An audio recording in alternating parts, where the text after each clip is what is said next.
Puji Tuhan, kekasih Tuhan, kita akan mendengarkan firman Tuhan. Mari kita berdoa. Bapa Surgawi, kami panjatkan puji syukur kesempatan di mana kami bisa membaca, mendengar kebenaran firman Tuhan. Kami mau simpan di lubuk hati kami yang paling dalam, karena Yesus Kristus telah mengatakan, langit dan bumi akan lenyap, tetapi firman Tuhan kekal adanya.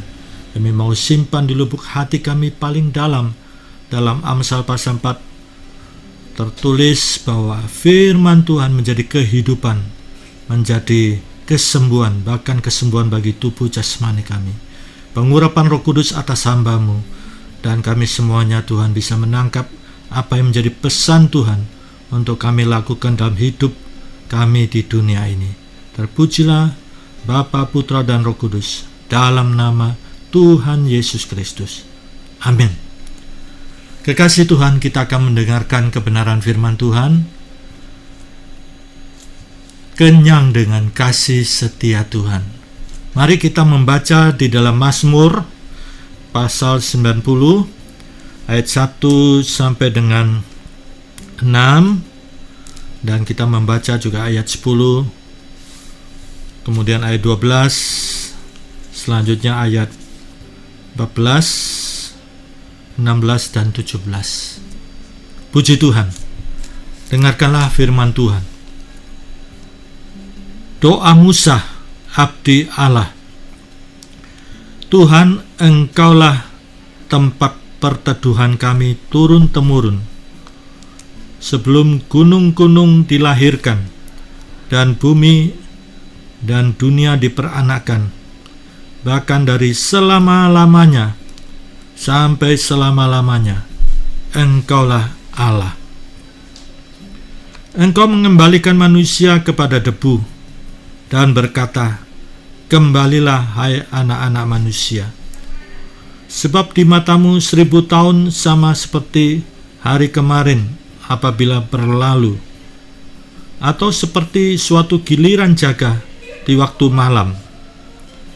Engkau menghanyutkan manusia, mereka seperti mimpi, seperti rumput yang bertumbuh, di waktu pagi berkembang dan bertumbuh, di waktu petang tisut dan layu. Sungguh kami habis lenyap karena murka-Mu, dan karena kehangatan amarah-Mu kami terkejut. Engkau menaruh kesalahan kami di hadapan-Mu, dan dosa kami yang tersembunyi dalam cahaya wajah-Mu. Sungguh segala hari kami berlalu karena gemas-Mu.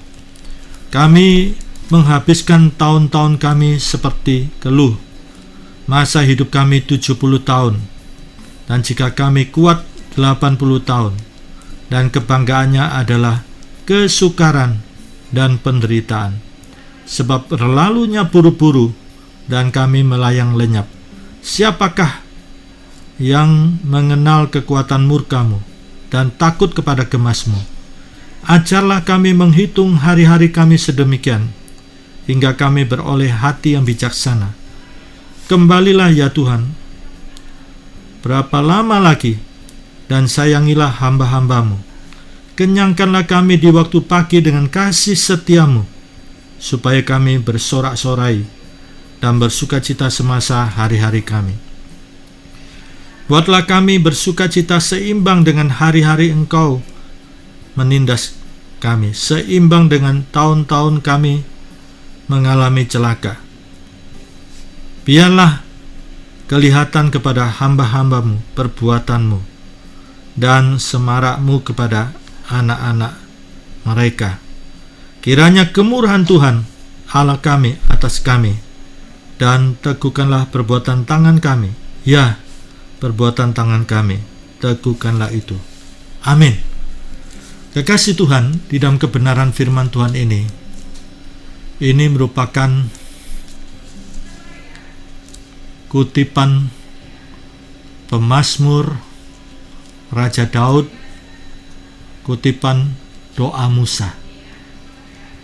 Musa dan Daud, saudara, mengakui keberadaan Tuhan dari kekal kepada kekal. Kita lihat di sini kekasih Tuhan. Doa Musa kemudian juga menjadi doa pemazmur. Tuhan, Engkaulah tempat perteduhan kami, turun-temurun. Sebelum gunung-gunung dilahirkan dan bumi dan dunia diperanakan, bahkan dari selama-lamanya sampai selama-lamanya, Engkaulah Allah. Kekasih Tuhan, Musa dan Daud, mereka adalah, saya katakan, orang besar. Musa seorang nabi. Begitu banyak umat yang dipimpin oleh Musa. Umat Israel. Daud seorang raja. Dia punya kekuasaan, kerajaan. Dia punya fasilitas, dia punya prajurit yang terlatih selalu menang di dalam peperangan. Dia punya rakyat. Lihat kekasih Tuhan.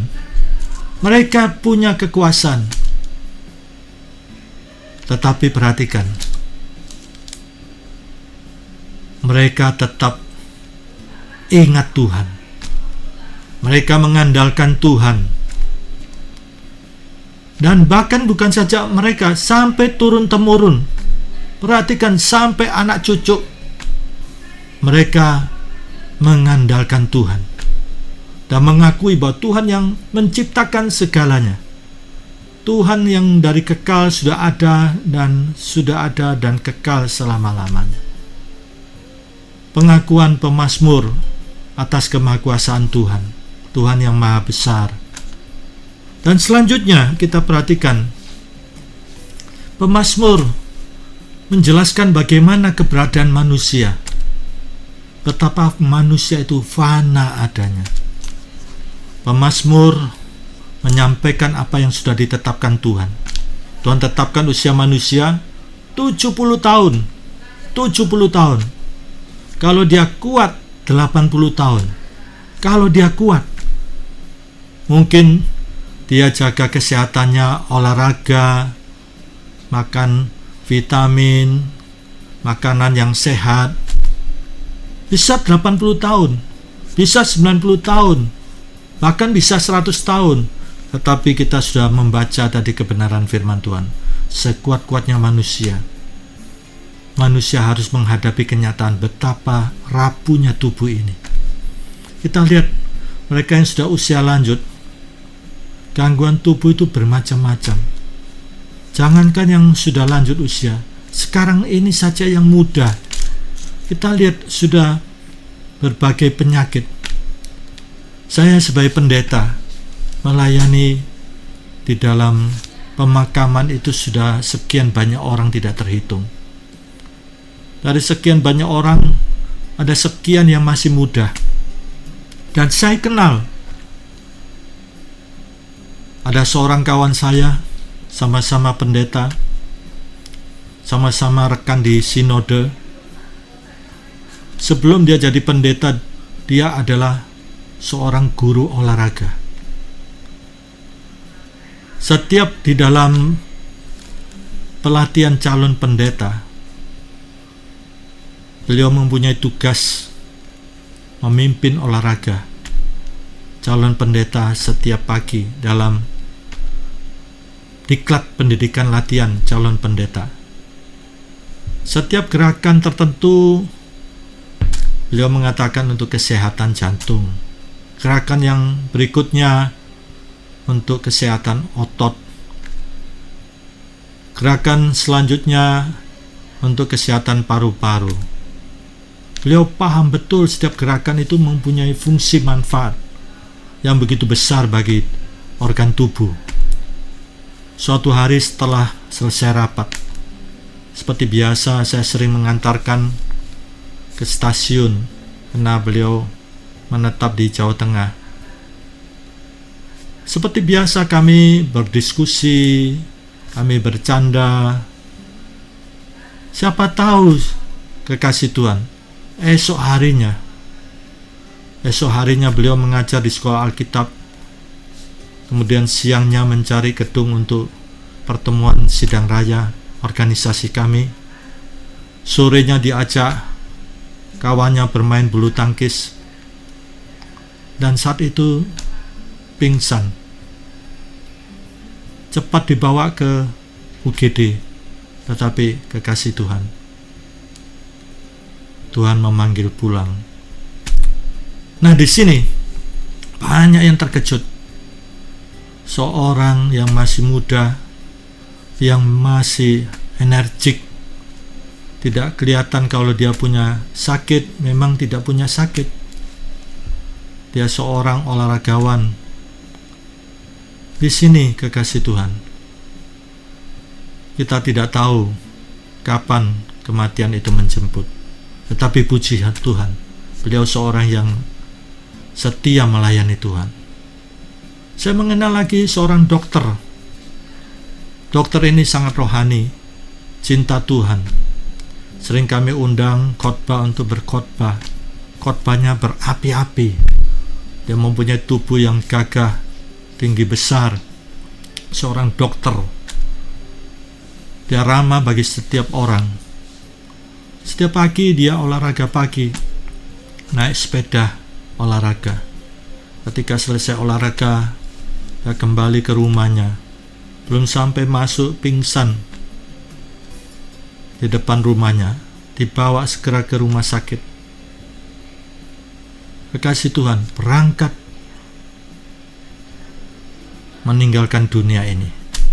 Banyak yang terkejut karena beliau seorang dokter, pasti dari studinya, disiplin sebagai seorang dokter, pasti dia menjaga kesehatannya.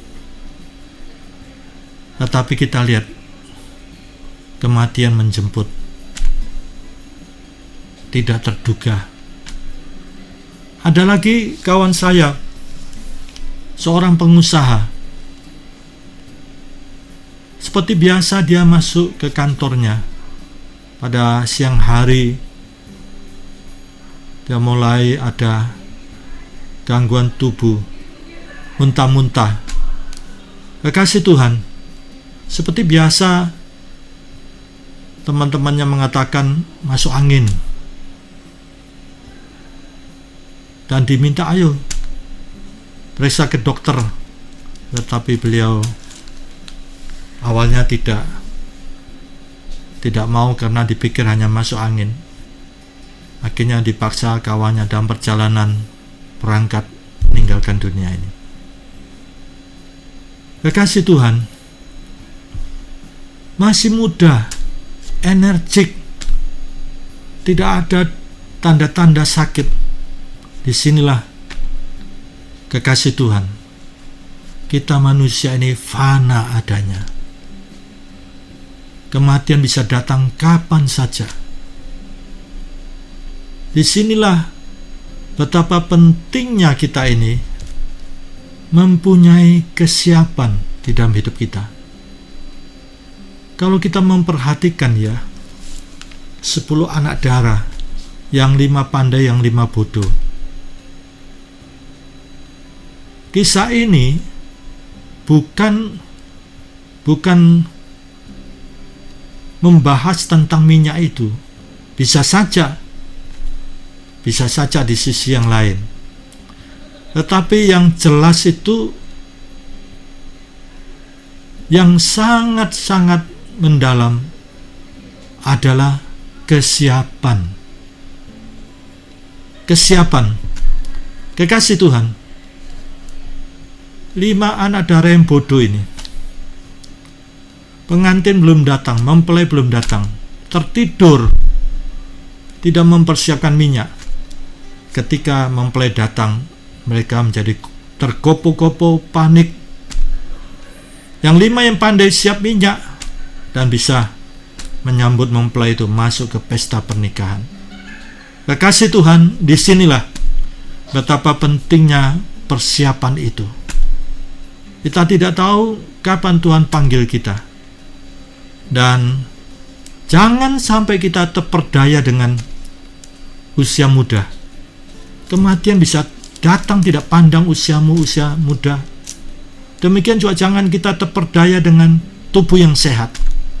Kematian bisa datang tidak pandang tubuhmu sehat atau tidak.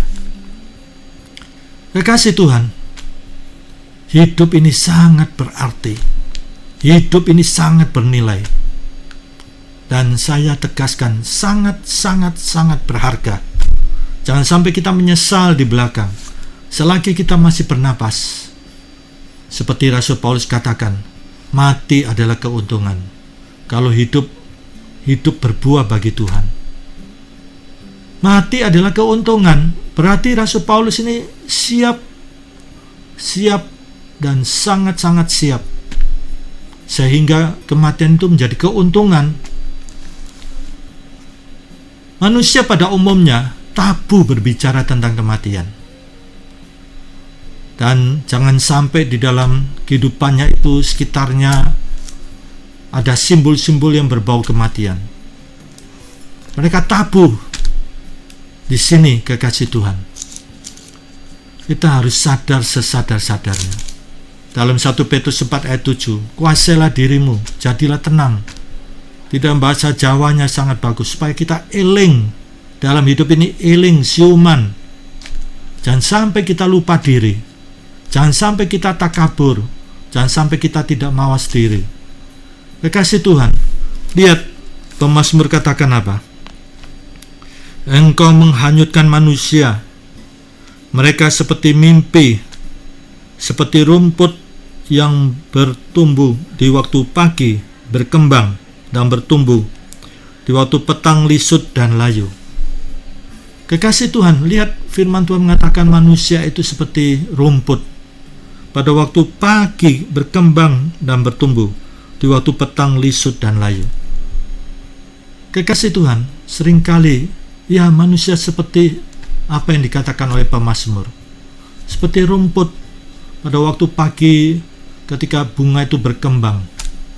Nah ini, seringkali manusia ketika jaya, ketika makmur, ketika terkenal, populer,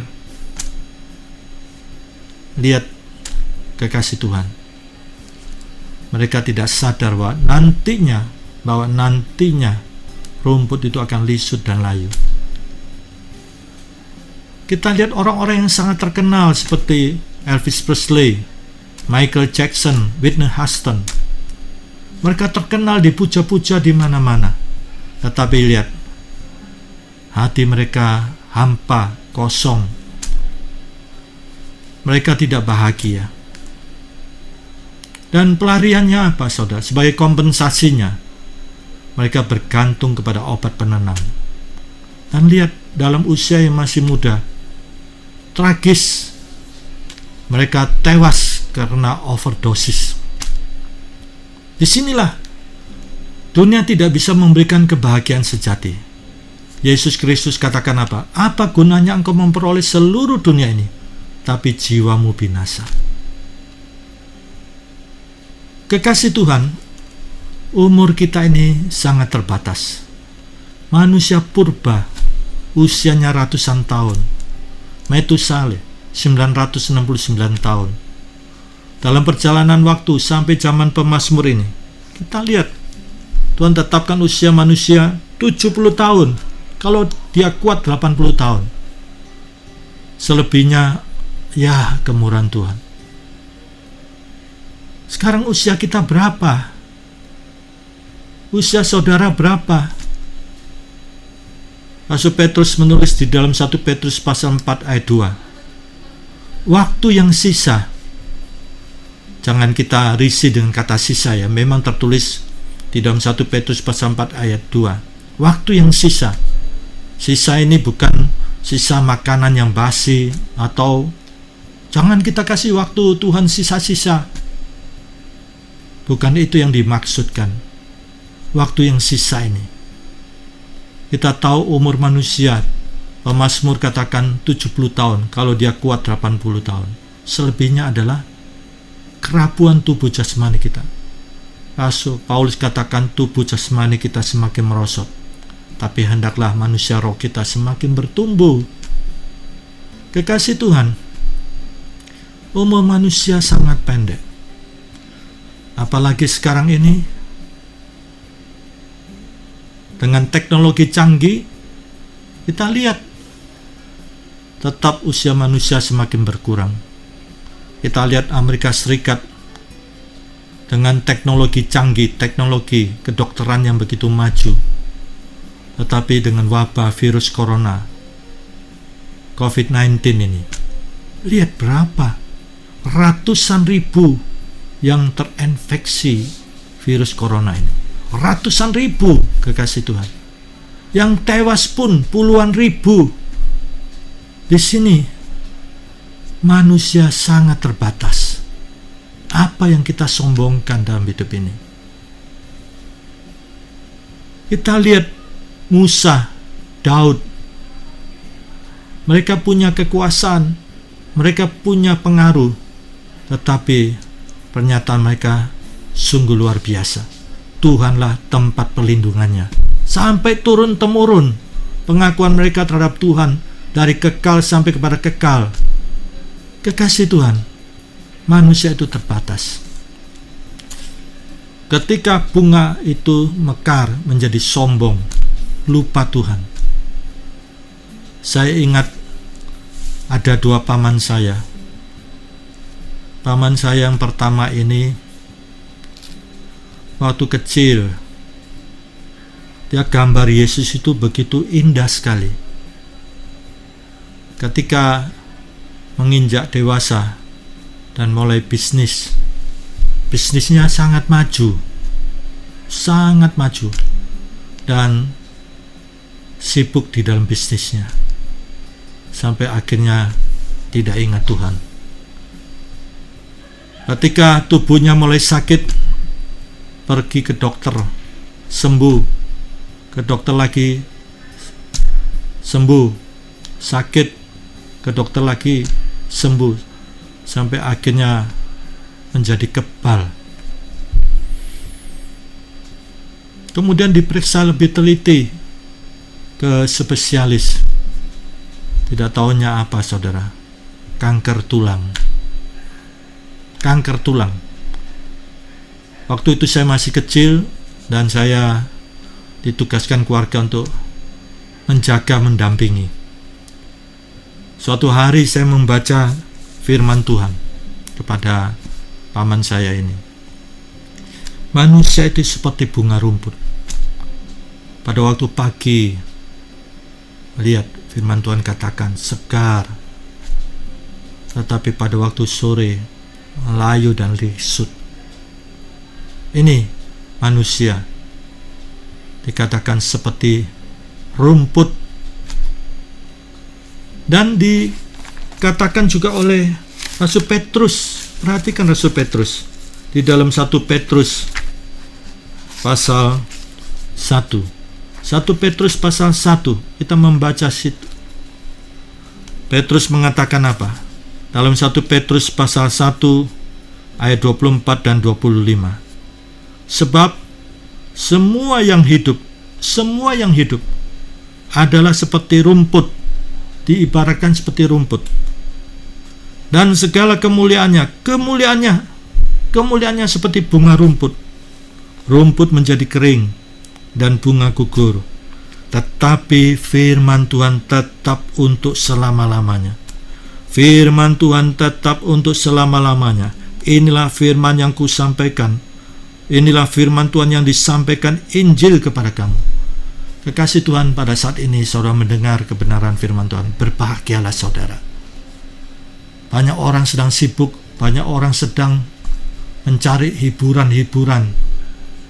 Berbahagialah saudara saat ini mendengarkan firman Tuhan. Lihat, karena firman Tuhan itu tetap selama-lamanya.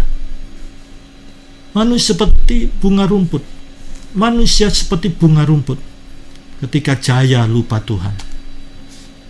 Di sini paman saya mengatakan, ya, saya menyesal. Mengapa dulu waktu sehat, waktu sedang jaya, saya sibuk. Saya dibutakan oleh kesenangan dunia, oleh kenikmatan dunia. Saya dibutakan untuk cari uang sebanyak-banyaknya. Saya tidak ingat Tuhan. Tetapi kalimat ini yang sangat menyentuh saya. Sejarah hidup manusia tidak mungkin terulang. Sejarah hidup manusia tidak mungkin terulang. Betul, saudara. Sejarah hidup kita tidak mungkin terulang. Kita tidak mungkin bisa kembali ke masa remaja, tidak bisa kembali ke masa muda. Umur terus bertambah, dan kita harus menghadapi kenyataan. Nanti tubuh jasmani kita akan menjadi jasad, dimasukkan ke dalam peti, dimakamkan di sebidang tanah 1 kali 2 meter, dan saat itulah sejarah hidup kita ditutup. Betapa sangat memprihatinkan kalau sejarah hidup kita isi dengan kekhawatiran, kita isi dengan sakit hati, kebencian, kemewahan, nafsu, kenikmatan, kesenangan duniawi. Kekasih Tuhan, ingat suatu saat kita harus mati dan mempertanggungjawabkan setiap apa yang kita lakukan di dalam hidup duniawi ini. Di dalam Wahyu pasal 14 ayat 12 dan 13, firman Tuhan katakan, sesungguhnya setiap kita yang meninggal di dalam Tuhan adalah suatu kebahagiaan.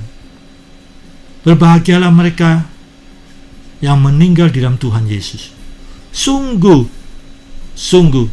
kata Roh Kudus, supaya dia boleh beristirahat dari jerih lelahnya, dan apa yang telah dilakukannya menyertainya.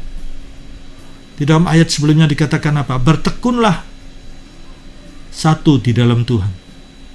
Bertekun dalam situasi kondisi apapun, bertekun. Yang kedua, taat firman Tuhan dalam situasi kondisi apapun, sekalipun harus rugi. Yang ketiga, iman kita kepada Yesus sampai napas yang terakhir. Betapa indahnya dalam hidup kita ini, 3 hal ini ada di dalam hidup kita. Ketika kita menghadapi kematian, dan Bapak Pendeta bisa mengatakan berdasarkan firman Tuhan ini, berbahagialah mereka yang meninggal di dalam Yesus Kristus. Sungguh, kata Roh Kudus, segala ketekunannya, ketaatannya, imannya kepada Yesus menyertainya. Puji Tuhan, paman saya ini bertobat. Dia bertobat. Dia terima Yesus di dalam hidupnya. Sekarang dia berbahagia di surga. Paman saya yang kedua, waktu muda dia sangat dengan lagu Yesus cinta segala bangsa. Dia senang dengan lagu itu. Ketika saya masih bekerja dengan paman saya ini, dia minta diputarkan lagu Yesus cinta segala bangsa. Ketika dia menjadi besar bisnisnya, menjadi jaya, nah ini sudah tidak ingat Tuhan. Tidak ingat Tuhan. Sibuk. Dan suatu hari di sini dia merasa sakit di dadanya. Dibawa ke dokter spesialis paru-paru basah. Ketika disedot, sakitnya luar biasa. Sembuh, berapa saat kumat lagi. Diperiksa dokter spesialis sampai ke luar negeri. Akhirnya ditemukan kanker paru-paru. Ketika pulang, saya lihat lehernya memakai penyangga. Dan demikian juga waktu itu saya masih kecil. Ketika beliau sakit, saya menjaga di rumah sakit. Keluar masuk rumah sakit. Sampai akhirnya, perawatan di rumah saja.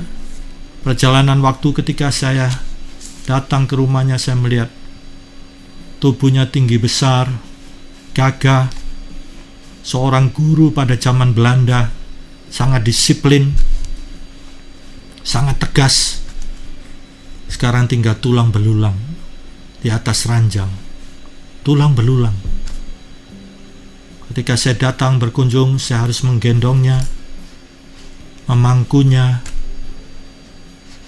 Dan dia berkata kepada saya,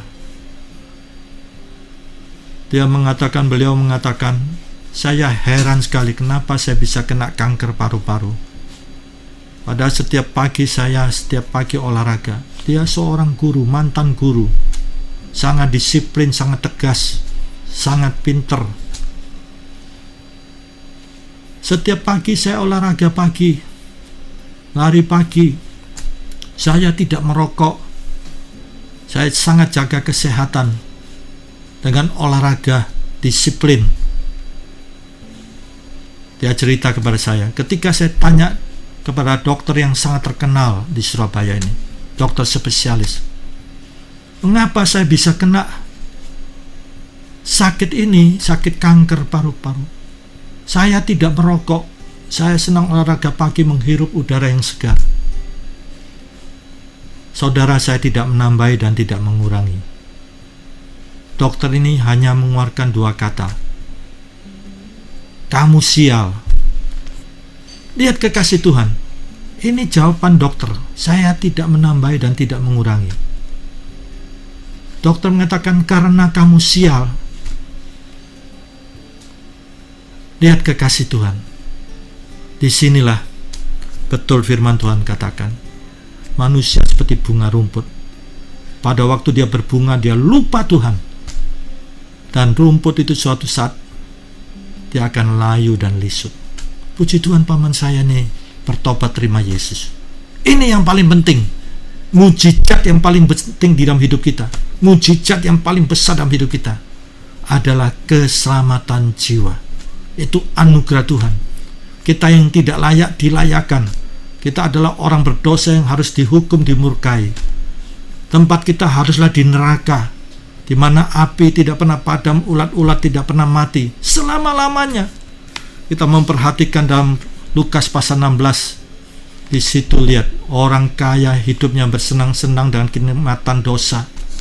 Ketika dia masuk alam maut itu, bagian dari neraka itu, begitu panasnya dan dikatakan sangat-sangat kesakitan, dan mengharapkan setetes air, tetapi setetes air pun tidak diperoleh. Lihat saudara, ini selama-lamanya. Itu sebabnya hidup kita yang sementara ini, jangan kita bermain-main dengan dosa. Jangan sampai ada dosa tersembunyi. Jangan sampai ada skandal-skandal di dalam hidup kita. Kita adalah anak-anak terang. Hidup kita terbuka, baik di depan orang maupun kita ada di dalam rumah, di dalam diri kita. Kita anak-anak terang, tidak ada dosa-dosa yang tersembunyi. Ingat firman Tuhan katakan, apa yang di dalam kegelapan yang tidak dibukakan. Jangan sampai ada dosa tersembunyi kemudian terbuka dan malunya sampai anak cucu. Kekasih Tuhan, hidup ini hanyalah sementara. Itulah sebabnya pemazmur mengajarkan supaya setiap pagi kita kenyang dengan kasih setia Tuhan. Setiap pagi kita kenyang dengan kasih setia Tuhan. Kalau kita membaca di dalam Injil Yohanes pasal 15 ayat 10, Yesus mengatakan, kalau engkau menuruti, melakukan perintah-perintahku, engkau di dalam kasihku. Tentunya kita pasti mengatakan, saya cinta Tuhan Yesus, saya mengasihi Tuhan Yesus. Tapi adakah saya mengasihi seperti bagaimana Yesus katakan dalam Injil Matius pasal 22 ayat 37, 38. Mengasihi Tuhan dengan segenap hati, segenap jiwa, segenap akal budimu. Itu hukum yang pertama dan hukum yang utama. Perhatikan baik-baik, hukum yang pertama dan hukum yang utama. Hukum yang pertama dan hukum yang kedua. Apakah demikian? Tidak. Hukum yang pertama dan hukum yang utama. Kekasih Tuhan, saya meyakini hukum yang pertama, hukum yang utama. Kalau kita mengasihi Tuhan dengan segenap hati, segenap jiwa, segenap akal budi kita, maka pertama-tama pagi hari kita datang kepada Tuhan. Yesus mengatakan, jikalau engkau mengasihi aku, engkau akan menuruti segala perintah-perintahku. Ada yang mengatakan, Pak Sewi, perintah Tuhan begitu banyak Pak Sewi, yang mana Pak Sewi? Kekasih Tuhan, kita tidak perlu mumet, tidak perlu jelimet, tidak perlu birokrat, tidak perlu sampai kita bingung sedemikian rupa yang mana. Saya katakan kepada saudara kekasih Tuhan, kalau kita benar-benar cinta Tuhan dengan segenap hati, segenap jiwa, segenap akal budi kita, maka pada waktu pagi kita datang di bawah kaki Tuhan sampai kenyang. Firman Tuhan katakan sampai kenyang. Jangan sampai kita datang pada jam pertama dalam hidup kita asal-asalan. Kalau sempat, saya lihat ada beberapa orang kalau kerja di pabrik, kalau jauh, jam 4 pagi sudah bangun, sudah mempersiapkan dirinya sedemikian rupa, sampai begitu rupa, disiplin sampai di perusahaan. Jangan sampai kena sanksi, jangan sampai gajinya dipotong, sampai begitu rupa. Lihat beberapa orang di toko, dia buka toko dengan disiplin, dia tahu persis apa yang dijual, jual mur, dia tahu persis ukurannya, jual baju, dia tahu persis baju yang bagus, baju yang level yang tidak bagus, harganya berapa, tahu semuanya. Apa yang ada di tokonya, di perusahaannya, dia tahu semuanya. Tetapi perhatikan baik-baik, dia bisa sepenuhnya untuk hal-hal duniawi sedemikian rupa, dan segenap kekuatannya sampai ngelembur, segenap hatinya sampai seluruh hatinya, jiwanya itu ada 3 unsur: pikiran, perasaan, perbuatan. Sampai segenap pikirannya, bisnisnya, titik koma, semuanya, keuangan, tahu persis barang-barangnya pun ukuran seberapa, jenis apa, tahu persis. Segenap akal budinya, segenap jiwanya sampai begitu rupa, sampai dia bekerja sedemikian rupa untuk hal-hal yang ada di perusahaan, toko, kantornya. Segenap akal budinya. Kekasih Tuhan, ini masakan kita untuk Tuhan itu begitu berat. Jangan sampai kita lupa Tuhan. Kita cari uang. Tuhan katakan, malam ini juga aku cabut nyawamu. Nah ini, firman Tuhan ini mengatakan jangan kita khawatir, jangan kita takut. Mungkin saudara katakan, ya ngomong tok Pak Sewi. Ingat, janji Tuhan bukan untuk makhluk planet Mars, planet Jupiter, planet Venus, atau untuk malaikat-malaikat yang suci, atau untuk pendeta-pendeta besar, penginjil-penginjil besar. Tidak, janji Tuhan adalah untuk saya dan saudara. Dan janji Tuhan itu mengandung 2 unsur, bagian kita dan bagiannya Tuhan. Kalau kita melakukan bagian kita dengan sungguh-sungguh, Tuhan akan melakukan bagiannya. Seperti carilah dahulu kerajaan surga dan kebenarannya, maka semuanya akan ditambahkan. Sudahkah kita mencari kerajaan surga dan kebenarannya? Bapak Isa Yusral mengatakan, kita berdoa di bawah kaki Tuhan dengan sungguh-sungguh, sampai menjadi filosofi hidupnya. Banyak doa, banyak berkat. Kurang doa, kurang berkat. Tidak ada doa, tidak ada berkat. Di sini berkat itu bukan pikiran kita hanya materi, bukan. Kalau kita membaca di dalam Roma pasal 10, kita bisa memahami di situ. Lihat, di dalam Roma pasal 10 firman Tuhan katakan apa? Sangat jelas sekali. Roma 10 ayat 12. Sebab tidak ada perbedaan antara orang Yahudi dan orang Yunani, karena Allah yang satu itu adalah Tuhan dari semua orang. Kaya. Di sini saya tidak mengajarkan teologi kemakmuran. Kaya. Jangan pikiran kita kaya itu hanya materi. Tidak. Apa gunanya kita punya banyak materi seperti orang kaya? Saya kumpulkan harta segudang-gudang. Tuhan katakan, malam ini juga aku cabut nyawamu. Kekayaan segitu banyak tidak bisa membahagiakan.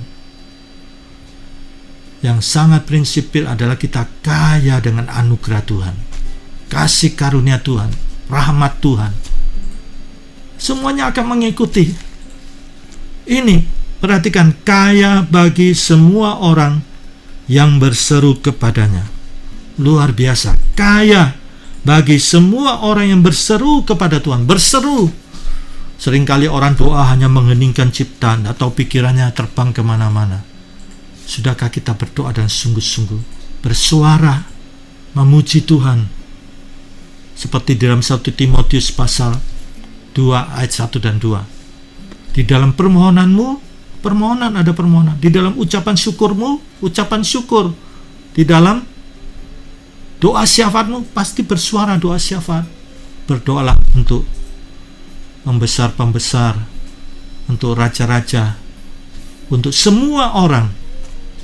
Kesejahteraan kota adalah kesejahteraan kita. Sudahkah kita berdoa untuk bangsa Indonesia yang kita cintai? Dalam wabah virus ini, sudahkah kita berdoa supaya tidak berlarut-larut? Belas kasihan Tuhan, hati Tuhan penuh belas kasihan. Tuhan berdaulat. Kita hamba Tuhan. Kita manusia yang terbatas. Kita sebagai umat, kita memohon kepada Tuhan Sang Pencipta itu. Dengan kedaulatannya, belas kasihannya, supaya virus ini tidak berlarut-larut. Kekasih Tuhan, inilah firman Tuhan katakan yang baik dan yang berkenan kepada Tuhan. Lihat, Tuhan tidak pandang. Di dalam Roma pasal 10 yang sudah kita baca ayat 12. Sebab tidak ada perbedaan antara orang Yahudi dan orang Yunani, karena Allah yang satu itu adalah Tuhan dari semua orang, kaya bagi semua orang yang berseru kepadanya. Kekasih Tuhan, Pendeta Ishak Liu dengan filosofinya, karena pengalaman pelayanannya, sehingga merumuskan banyak doa, banyak berkat. Kurang doa, kurang berkat. Tidak ada doa, tidak ada berkat. Di sini bukan dalam pikiran yang sempit duit. Saya pernah mendengar seorang berkhotbah memuji filosofi ini. Luar biasa filosofi Bapak Ishak Liu ini. Banyak doa, banyak berkat. Kurang doa, kurang berkat. Tidak ada doa, tidak ada berkat. Di sini kalau saudara banyak doa, banyak duit. Kurang doa, kurang duit. Tidak ada doa, tidak ada duit. Selesai khotbah saya katakan, Pak, tidak sesempit itu. Berkat di sini jangan kita pikirkan hanya benda-benda materi, uang. Dasar dari perumusan filosofi ini berdasarkan Yohanes 10 ayat 10b. Yesus Kristus datang supaya kita mempunyai hidup yang berkelimpahan. Hidup yang berkelimpahan. Dalam bahasa aslinya, bahasa Yunani, zoe, hidup yang lebih dari kelimpahan materi. Hidup yang lebih dari segala apa yang ada dalam dunia ini. Hidup yang berkualitas, hidup yang berkemenangan atas dosa. Di sini hidupnya Tuhan. Hidupnya Tuhan. Kalau kita membaca dalam Yohanes pasal 1 ayat 1 sampai dengan 5. Pada mulanya adalah firman. Firman itu bersama-sama dengan Allah. Firman itu adalah Allah. Segala sesuatu diciptakan oleh firman. Di dalam firman itu ada hidupnya Allah. Dalam firman itu ada hidupnya Allah. Dalam firman itu ada hidupnya Allah. Dan itu adalah terang manusia. Kegelapan tidak dapat menguasai. Kalau hidup saudara limpah dengan firman Tuhan, hati saudara sudut, hati saudara lubuk, hati yang paling dalam limpah dengan firman Tuhan, saudara lihat, atmosfer hidup saudara penuh terang kemuliaan Tuhan. Dan kegelapan itu tidak bisa tembus. Kegelapan, pekerjaan setan, kuasa kegelapan, orang yang bermaksud jahat, yang mau mengguna-gunai saudara, tidak bisa tembus. Karena di dalam diri saudara ada kemuliaan Tuhan. Roh Tuhan di dalam saudara lebih besar daripada roh di dalam dunia ini. Kekasih Tuhan, kesempatan yang sangat indah kita bisa membaca firman Tuhan dengan bebas. Simpan sebanyak-banyaknya di dalam hati saudara. Simpan firman Tuhan, karena di dalam firman itu ada hidupnya Allah. Lihat, Profesor, apakah bisa menciptakan semut? Semut itu bisa bekerja sama, gotong royong untuk menyiapkan makanannya. Profesor saja tidak bisa menciptakan semut. Robot-robot diprogram, mereka harus dengan baterai listrik. Kalau habis ya tidak bisa bergerak. Lihat semut, dia tidak perlu pakai baterai. Lihat ciptaan Tuhan begitu luar biasa. Di dalam firman ini ada hidupnya Tuhan. Nah, ini betapa pentingnya kita sadar kesempatan yang ada. Mengapa kita malas untuk baca firman? Yesus Kristus katakan, langit dan bumi akan lenyap, tetapi firman Tuhan itu kekal adanya. Disinilah saudara, saya punya keyakinan seorang yang cinta Tuhan, ya, jangan banyak teori. Setiap pagi dia datang di bawah kaki Tuhan, kenyang dengan kasih setia Tuhan. Mazmur 90 ayat 14, kenyang. Inilah yang pemazmur katakan, menghitung hari-hari sedemikian sehingga memperoleh hati yang bijaksana.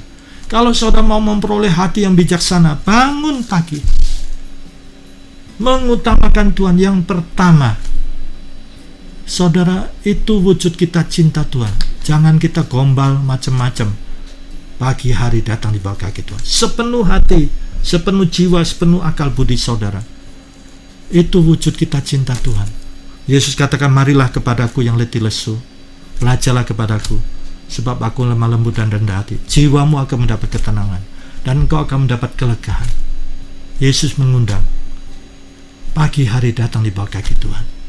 Dan saudara akan melihat, firman Tuhan katakan apa? Kemurahan Tuhan menaungi saudara. Kemurahan Tuhan menaungi saudara. Siapa yang tidak butuh kemurahan Tuhan? Kita semua membutuhkan. Dan dikatakan dengan mengulang, Tuhan memperteguhkan pekerjaanmu. Dan diulangi lagi, Tuhan memperteguh pekerjaan saudara. Jadi jangan khawatir. Kalau saudara sungguh-sungguh kepada Tuhan, lihat dalam Yakobus, Elia manusia biasa, dia bukan Superman, dia bukan Batman, tapi dia berdoa dengan sungguh-sungguh. Lihat, mujizat terjadi. Ketika dia berdoa dengan sungguh-sungguh, bumi pun berbuah. Kalau saudara mau hidup saudara berbuah, keluarga saudara berbuah, pekerjaan saudara berbuah, ini tidak ada teori yang rumit. Datang di bawah kaki Tuhan, bersekutu dengan Tuhan, berdoa, memohon, mengucap syukur, berdoa syafaat, membesarkan Tuhan dengan kita menyanyikan kami memuji kebesaran Tuhan, dan merenungkan firman Tuhan. Di sini Tuhan membuat saudara beruntung dan berhasil, sesuai dengan Yosua 1 ayat 8. Kekasih Tuhan, mari firman Tuhan katakan, setiap pagi kenyang dengan Tuhan, dan saudara akan melewati hari-hari dengan damai sejahtera yang dari Tuhan, sukacita yang dari Tuhan. Terpujilah Bapa, Putra, dan Roh Kudus. Mari kita berdoa. Bapa Surgawi, kami berdoa untuk para pendengar Radio Sangkakala pada saat ini. Di dalam nama Tuhan Yesus, Tuhan memberkati usaha mereka, keluarga mereka, pekerjaan mereka, kesehatan mereka. Dalam nama Tuhan Yesus, jadikan umat-Mu Tuhan menjadi umat yang diberkati Tuhan, supaya mereka memberkati banyak orang. Nama Tuhan dimasyurkan, hidup mereka berbuah-buah, Tuhan dimuliakan. Kami berdoa untuk bangsa negara Indonesia yang kami cintai Tuhan. Tuhan berdaulat. Kami manusia yang terbatas, kami seorang hamba. Kami memohon kepada Tuhan belas kasihan Tuhan. Tuhan yang berdaulat. Mari Tuhan, wabah virus corona ini bisa terhenti, supaya jangan sampai rakyat Indonesia ini menderita. Mari Tuhan, kami mohon dan amat sangat kedaulatan Tuhan. Tuhan bertindak sehingga virus corona ini bisa terhenti. Indonesia diberkati Tuhan. Segala puji syukur bagi Bapa, Putra, dan Roh Kudus. Dalam nama Tuhan Yesus. Amin.